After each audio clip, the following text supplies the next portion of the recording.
Giant Cedar Boardwalk Trail, a short walk through an old-growth forest.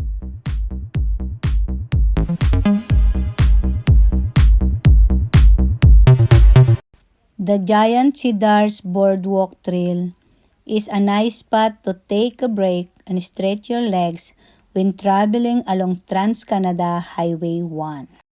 It's located 30 kilometers east of Revelstoke, British Columbia. This half-kilometer's walk takes you into the heart of the forest in the Mount Revelstoke National Park. Some of the trees in this old-growth forest are over 500 years old. The trailhead is located at the Giant Cedar Picnic Area. Watch for the sign along the highway. Just a few steps from the parking lot and you are deep within the forest. The trail is on a wooden boardwalk. There are some steps involved, but most anyone would be able to do this short walk. Benches are in place along the way to sit and enjoy the serene surroundings and towering trees. The Giant Cedar Boardwalk Trail is 0.2 miles moderately traffic loop trail, located near Columbia Shoswap A, British Columbia, Canada, that features beautiful wildflower and is good for all skills levels. The trail is primarily used for walking and nature trips and is best used from June until October.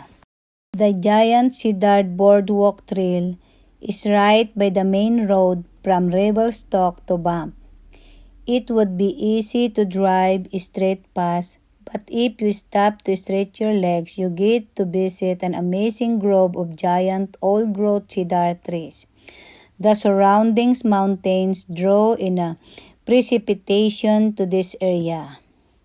So the rainforest is like the soggy woodland near Vancouver or Vancouver Island.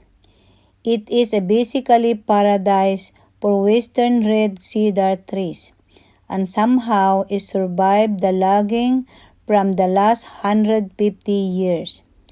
That means you can walk in the grove of 500 plus years old trees.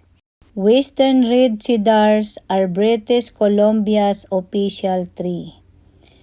Their trunks are like jeans from the 70s. They flare out at the base. The bark has long ridges and is gray or reddish brown. If you peel back the bark a tiny bit, it will be a brighter reddish brown underneath. The leaves are spread out on the twigs in flat, fan-like swathes. The Giant Cedar Boardwalk Trail did have some large Douglas fir trees as well. Those have bumpy wrinkled bark and most of their leaves are up high, so it is pretty easy to tell the difference.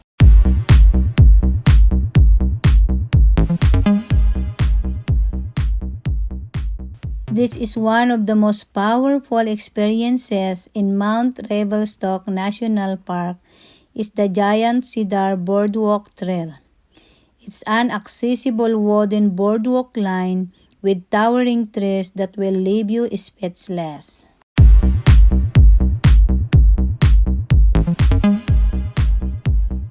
A half-kilometer trails may not sound exciting, but when you see the scenery, you'll understand the draw.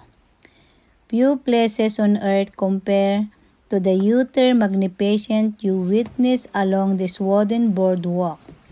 So while it may not be the physical rush you can find with other trails, sometimes we need a different kind of escape.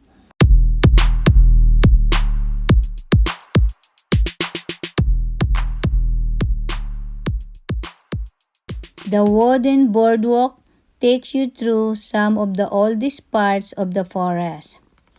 We should note that you cannot see many of the trees from the road, so it's a little surprising to find yourself enveloped by such immense cedars and pears.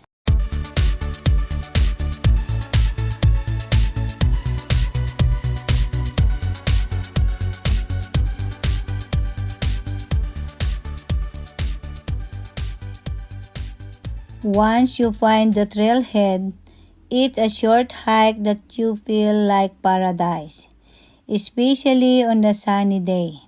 The boardwalk-style trail keeps you off the surrounding vegetation but allows you to get close to the magnificent trees. The cedar trees have wider bases and narrow as you look up towards the tops. Though many of these trees are red cedar, the external bark can look gray until you peek under the cover and find that glorious reddish-brown hue that makes them famous. When you do, make sure to inhale deeply because there is nothing quite like a cedar scent.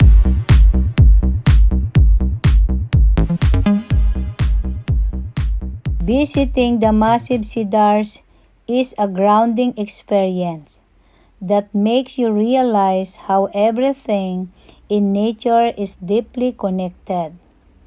The ecosystem in Mount Revelstoke National Park has existed and thrived for so long that these trees tower over everything as a protective cover.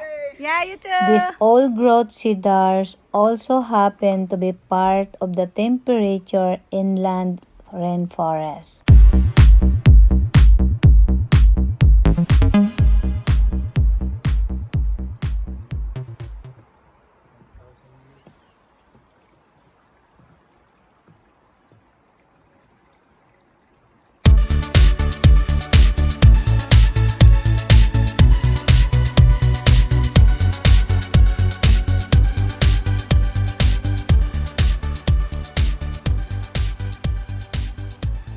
The giant cedar boardwalk, very easy to access, and a pleasure to stroll through an old-growth cedar grove.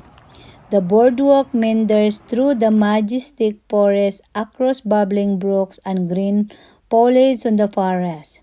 It's very short walk, so if you're passing it by on a trip, make sure you stop in to check it out.